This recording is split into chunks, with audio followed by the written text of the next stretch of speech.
सारी जनता। नमस्कार दोस्तों, मैं राजकुमार कोटारे आज आप सभी के लिए कुछ नया लेकर आया हूँ। देखिए, यहाँ पर बहुत सारे लोग अपने आप को गरीब बोलते हैं, पर मुझे ये बताइए ये लोग गरीब हैं या नहीं।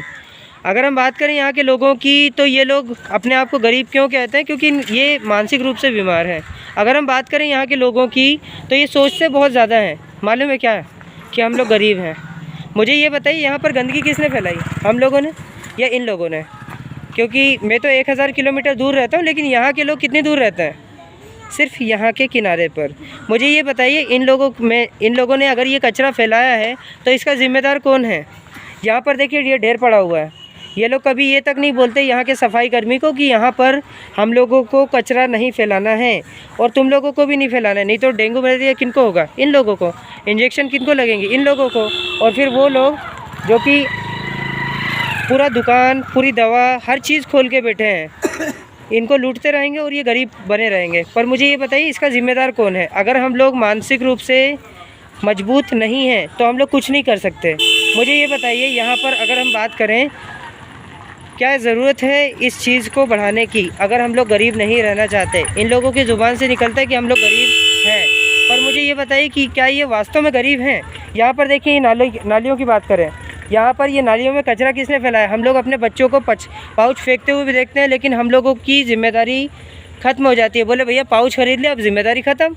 लेकिन हम लोग कभी ये नहीं सोचते कि हम लोग इन बच्चों को ये सिखाएं कि भाई कचरा फ्री में नहीं आता है, उसमें भी हम लोगों को टैक्स देना पड़ता है। लेकिन कहाँ सुधरने वाले ये लोग? इन लोगों को बस पैसा चाहिए। इन लोगों को मतलब नहीं है कि ये पॉलीथीन हमारी प्रकृति को ख़राब कर रही है।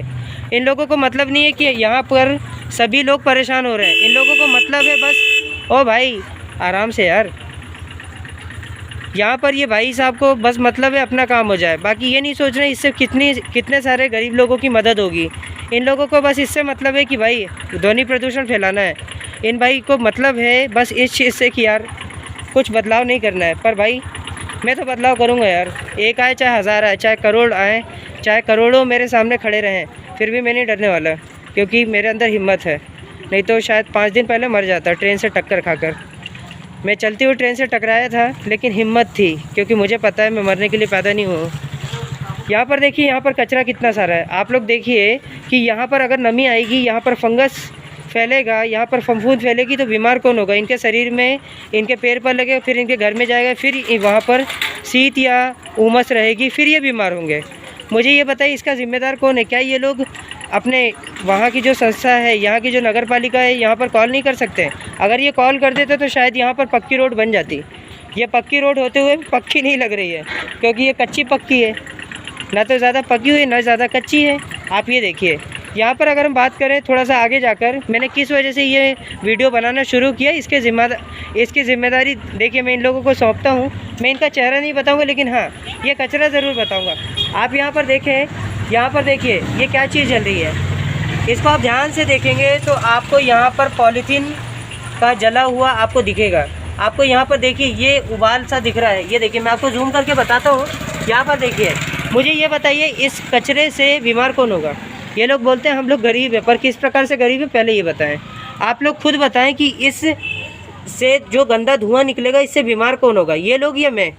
अगर वास्तव में हम लोग सही ढंग से शिक्षित हो सकते हैं तो कब हो सकते हैं? जब हम मानसिक रूप से बीमार ना हो। इन लोगों को ज़रूरत है सुधरने की। अगर ये लोग नहीं सुधरेंगे तो बीमार पड़े रहेंगे। डॉक्टर मामा इनसे पैसा खाएगा, फिर डॉक्टर बोलेगा कि दादा पैसा निकालो, फिर ये इधर उधर भीख मांगे कि भैया मदद करो। भैया ये बीमार कैसे हैं पहले तो आप ये बताएं।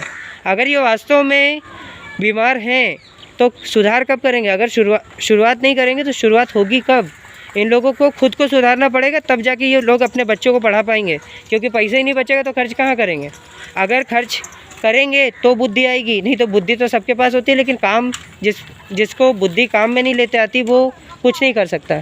ये बच्चे जो यहाँ पर पढ़े लिखे दिखते हैं, ये लोग भी बड़े लिखे अनपढ़ हैं, क्योंकि इन लोगों के ये लोग अपने अधिकार को याद रखते हैं, भैया ये मेरा ये तेरा, लेकिन कभी ये नहीं बोलते कि दादा तुम्हें ऐसा नहीं करना चाहिए। आज अगर एक पिता की बात की जाए इसी समाज में, तो हर एक व्यक्ति के पास दिमाग है, लेकिन अगर कोई बच्चा बीड़ी पीता हो, सिगरेट पीता हो, या मसाला या पाउच खाता हो दिखे, तो बोलेंगे ये तो हमारा बेटा नहीं है, हम क्यों इससे कहें कि भाई मत पी। बस इन लोगों को मतलब है खुद की ज़िंदगी से। मुझे ये बताएं कि इसका ज़िम्मेदार कौन है? अगर आप लोग वास्तव में अपने बच्चों को पढ़ाएं तो क्या वो बच्चे कोई आईएएस या कलेक्टर नहीं बन जाएंगे? अगर आप लोगों में से एक भी बच्चा एक कलेक्टर बन गया तो क्या इस गांव के लोग या इस समाज के लोग अपने मूंछ पर ताव देकर ये नहीं बोल सकेंगे कि ये हमारा समाज है, हमारे लोग हैं? अगर ये लोग वास्तव में जीना चाहते हैं तो सबसे पहले अपने बच्चों को पढ़ाएं, तभी बुद्धि और दिमाग दोनों आएगा। नहीं तो बहुत सारे लोग पढ़े लिखे तो हैं लेकिन उनके पास पैसा है, लेकिन कोई अगर हम बात करें किसी गरीब की, कोई मरता हो तो उसके लिए पानी तक नहीं देंगे। बस उनके पास पैसा है वीडियो बनाने के लिए, उनके पास बैलेंस है 598 रुपये का जियो का बैलेंस लेने के लिए, एयरटेल का बैलेंस लेने के लिए, लेकिन कभी कोई गरीब अगर मरता हो तो उससे ये तक नहीं पूछेंगे भैया ज़िंदा है कि मर गया। मैं आप लोगों से पूछना चाहता हूँ, क्या आप लोग वास्तव में जीना चाहते हैं? अगर आप वास्तव में जीना चाहते हैं तो सबसे पहले एक शुरुआत करें नए युग की। मैं शुरुआत कर चुका हूँ, बस आप लोगों से चाहता हूँ कि आप लोग इस जिम्मेदारी को निभाएं। आप यहाँ पर देखिए ये पानी रुका हुआ है, यहाँ पर देखिए ये बॉल करीब 2 रुपए की है, लेकिन ये काम में नहीं ली जा रही क्योंकि इसे हमने कचरा समझा है। इसीलिए हमारी ज़िंदगी भी कचरा हो रही है और हम लोगों की ज़िंदगी भी झंड हो रही है। आप लोग ये बताइए कि आप लोग अगर वास्तव में मजबूत होना चाहते हैं तो सबसे पहले ये कचरा ना फैलाएं। अगर हम भारत की बात करें तो यहाँ पर हमारे प्रधानमंत्री नरेंद्र मोदी जी ने स्वच्छता अभियान चलाया है, पर क्या वास्तव में वो पूरा पैसा जो हम शौचालय के लिए यूज़ में ला रहे हैं, हमारे गवर्नमेंट के थ्रू दिया गया है, वो 12,000 इन गरीबों तक पहुँच रहा है? मैं आप लोगों को सच्चाई बताता हूँ, यहाँ पर गाँव के लोगों तक केवल 6,000 रुपये पहुँचता है, बाकी तो बीच में ही चला जाता है। मुझे ये बताइए इसका ज़िम्मेदार कौन है? यहाँ पर लोग पढ़े लिखे नहीं, बस इस वजह से हम लोगों के पास पैसा नहीं पहुँच पा रहा है। अगर हम बात करें 2.5 लाख रुपए प्रधानमंत्री आवास योजना की, तो उसके लिए भी ये लोग ही जिम्मेदार हैं, क्योंकि इन लोगों के पास पैसा आता है लेकिन 20,000 बीच वाले के पास चला जाता है। क्यों जाता है? क्योंकि ये लोग पढ़े लिखे नहीं हैं। बस इन लोगों के पास अक्ल तो है लेकिन इनको ये नहीं पता उस अक्ल को काम में कैसे लेना है। ये देखिए यहाँ पर कोई भी नहीं था लेकिन इतने सारे लोग इकट्ठा हो गए हैं क्योंकि मैंने शुरुआत की थी। अगर मैं शुरुआत नहीं करता तो कुछ भी नहीं होता। अगर मैं इन लोगों को सिखाता नहीं तो कुछ भी नहीं होता। आज मैं डॉक्टरी भी करता हूँ, फिजियोथेरेपी भी करता हूँ, बिल्कुल फ्री ऑफ कॉस्ट। पर ये अकल मेरे पास कहाँ से आई? मैंने कहीं से सीखी नहीं है, फिर भी मैं गरीबों की मदद करता हूँ, हज़ारों गरीबों की, हज़ारों बच्चों को पढ़ाता हूँ बिना पैसे के। क्यों पढ़ाता हूँ यार? क्योंकि ये हमारा भारत है। अगर हम एक नई युग की शुरुआत नहीं करेंगे तो हम कुछ नहीं कर पाएंगे। ये लोग गरीब ही रहेंगे, क्योंकि मैंने भी गरीबी देखी है, लेकिन मैं कभी गरीब नहीं रहा। मैं उस पिता का सम्मान करता हूँ जिस पिता ने कभी अपने बेटे को कभी ये तक नहीं कहा कि बेटा मजदूरी कर, क्योंकि वो बाप पहले से सरदार था। क्योंकि मुझे पता है वो पिता ने जो सब कुछ मेरे लिए किया है वो दुनिया का कोई बाप नहीं कर सकता। चैलेंज मारता हूँ मैं हर चीज़ को, क्योंकि उस पिता ने 9 ऑपरेशन होते हुए भी इस बेटे के लिए हर चीज़ दी। जब 500 रुपये होते थे, मतलब जब उनके पास 500 रुपये और मेरे पास 1 रुपये हैं, और तब वो खुद दिल से पूछते थे कि बेटा तेरे पास कितना पैसा बचा है कि नहीं। मैंने अगर 100 रुपये मांगे तो उन्होंने 500 रुपये दिए। मालूम है क्यों? क्योंकि उनके अंदर विश्वास था कि मेरा बेटा मेरा नाम नहीं ख़राब करेगा। मेरी माँ की बात करूँ, जिन्हें बवासीर है, उनके घुटने दुखते हैं, लेकिन उन्होंने कभी ये नहीं पूछा कि बेटा तुझे कोई तकलीफ़ है। उन्होंने तो बस ये बोला कि बेटा मुझे कोई तकलीफ़ नहीं है। ऐसी माँ का सम्मान ना करूँ तो क्या करूँ? आप खुद अपने दिल पर हाथ रख कर पूछिए। पर क्या ये बच्चे अपने माता पिता के लिए इतना नहीं कर सकते? मैं आप लोगों से पूछना चाहता हूँ।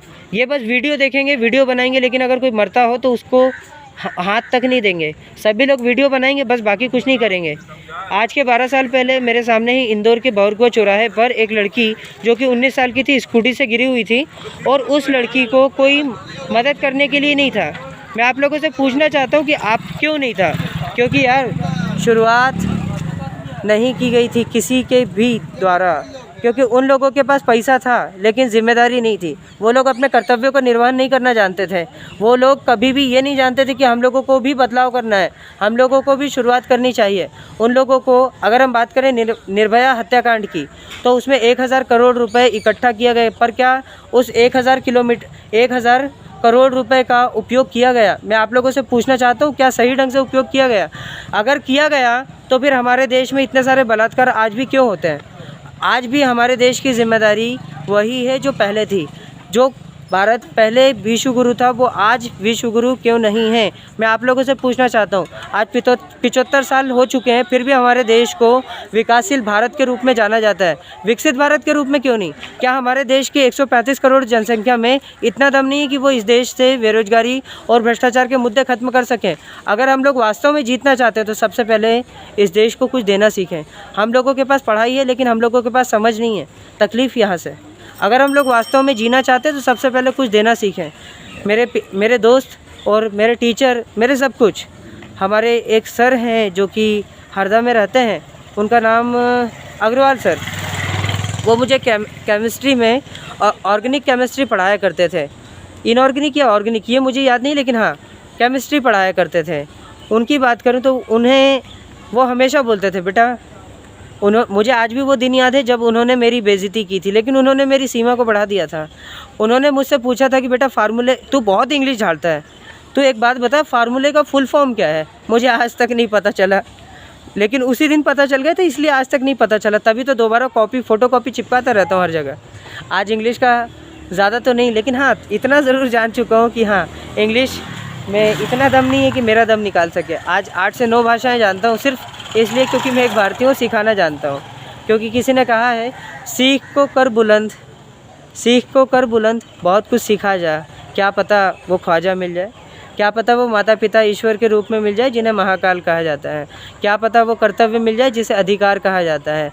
बहुत सारे लोग होते हैं ज़िंदगी में, लेकिन फिर भी क्या पता वो मिल जाए जिसे कुदरत कहा जाता है। बहुत सारी जिम्मेदारियां हैं हम भारतीयों की, क्योंकि क्या पता इस भारतीय को मैं विश्वगुरु ही बना जाऊं, क्या पता मेरे मरने से पहले मैं इस देश को कुछ सुकून दे जाऊं। नहीं तो मैं भारतीय नहीं हूं, मैं खुद से ऐसा कहता हूं। अगर मैं उस माता पिता को सोने से ना तोलूं, उन माता पिताओं को, तो मैं भारतीय नहीं हूँ। मैं किसी काम का नहीं हूँ उन माता पिता के लिए जिन्होंने अपनी आत्मा मुझ में कूट कर भरी है। अगर आपको वीडियो अच्छा लगता है दोस्तों, तो आप चैनल को सब्सक्राइब कर सकते हैं, लाइक कर सकते हैं, कमेंट कर सकते हैं, क्योंकि मैं बस अपना कर्तव्य निभा रहा हूँ। मुझे रुपए नहीं कमाना है, पर मुझे देश को सम्मान ज़रूर देना, इस देश को मजबूत ज़रूर करना है। जय हिंद, जय भारत।